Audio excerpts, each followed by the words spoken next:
play football, and ride a bicycle.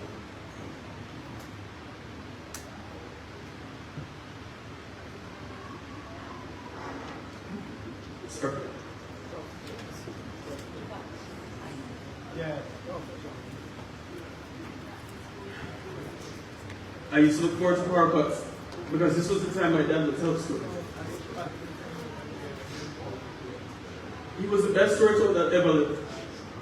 We would grab candles and flashlights, and my father would keep us enthralled for hours with his stories from childhood. Even when he told us the same story over and over again, it never got old because his delivery only got better over time. We would all be rolling on the floor laughing when Pops opened his mouth because his comedic timing was unmatched. Another funny thing that he used to do was give out nicknames, as I'm sure many of you know. I don't know if my father ever addressed anyone in his circle by their real name. My sister's love for Hunchback of Notre Dame earned her the nickname Esmeralda, which she used even when she was in doubt.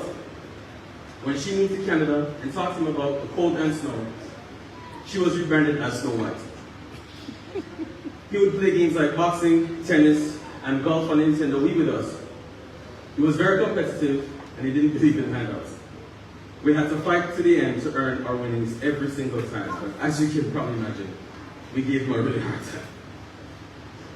And one of these video games is one of his strengths, if you get what I mean. Now, my father was a simple man.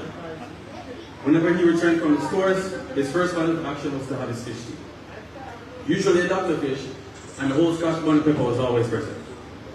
Even though he walked among giants and accomplished so much, he remained relatable, approachable, and retained his roots and connection with everyone around him.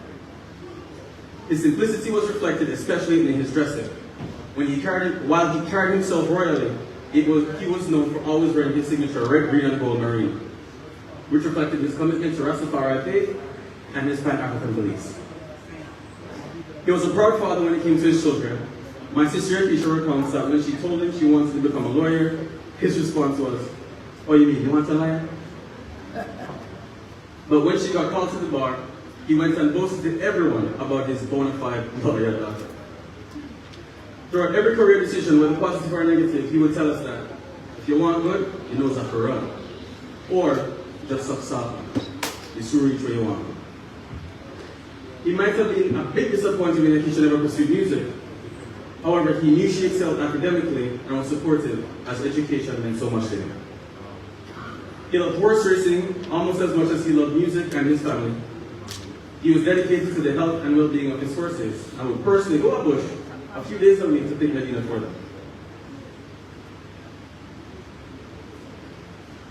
We remember his dedication to reading what he called his Maccabee Bible every morning, thus rejuvenating and concretizing his spiritual beliefs daily. His awareness of the political landscape, both locally and internationally, was well known by close associates. His song Barack Obama comes close to mind. He had definitive and unapologetic views.